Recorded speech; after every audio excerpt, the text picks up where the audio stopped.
नाजरीन, आज हम आपको ले चलते हैं एक ऐसी फिल्म की दुनिया में जिसने दुनिया भर के नाजरीन को अपनी हकीकत जैसी साइंस और दिल को छू लेने वाली कहानी से हैरान कर दिया।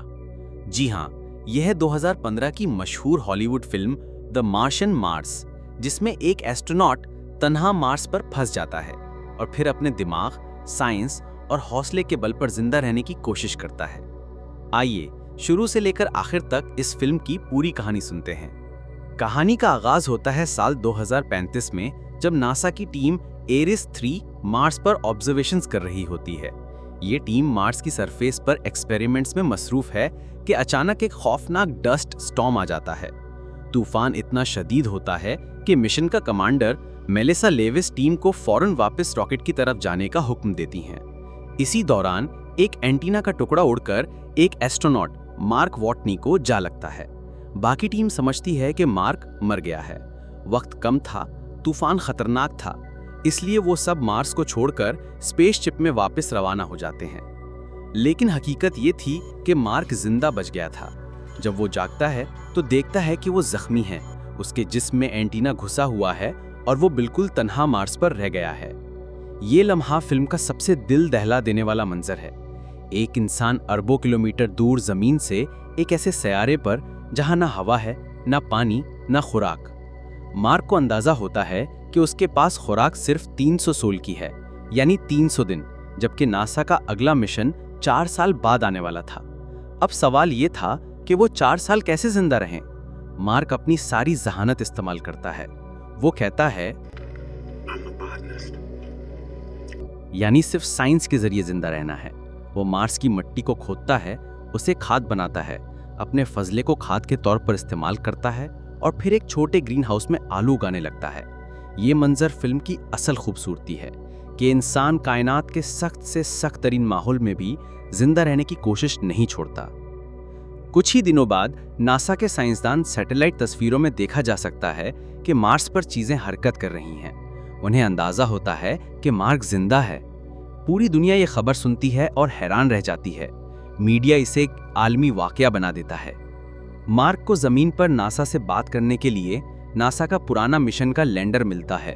वो उसे ठीक करता है और आखिरकार नासा से राब्ता कायम कर लेता है। अब वो तन्हा नहीं रहा, बल्कि जमीन वाले उसके साथ हैं। लेकिन मसाइल खत्म नहीं होते। लेकिन फिर एक हादसा होता है। उस हादसे में उसके उगाए हुए आलू तबाह हो जाते हैं। उसके पास खुराक खत्म होने लगती है।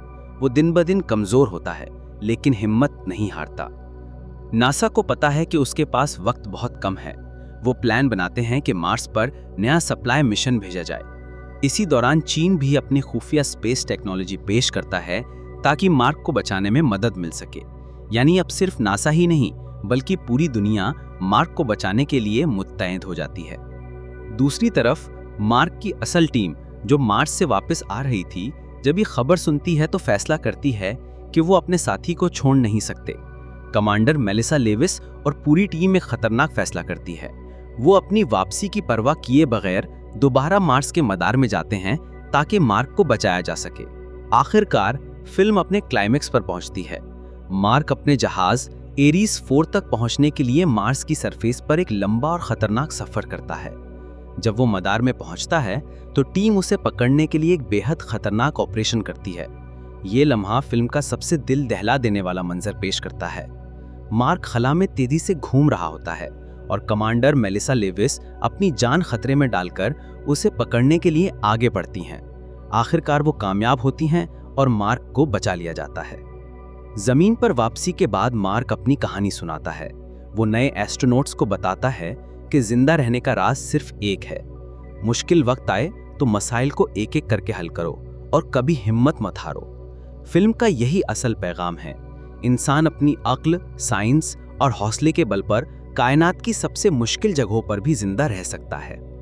नाजरीन, द मार्शियन सिर्फ एक फिल्म नहीं, बल्कि एक सबक है। ये हमें सिखाती है कि मुश्किलें कितनी ही बड़ी क्यों ना हों, उम्मीद, अक्ल और मुजाहिमत इंसान को कामयाब बनाती हैं। क्या आप सोचते हैं कि इंसान वाकई एक दिन मरीख पर रह सकेगा? अपनी राय कमेंट्स में जरूर बताएं। और हाँ, अगर ये वीडियो पसंद आई हो तो लाइक और सब्सक्राइब करना ना भूलें। शुक्रिया।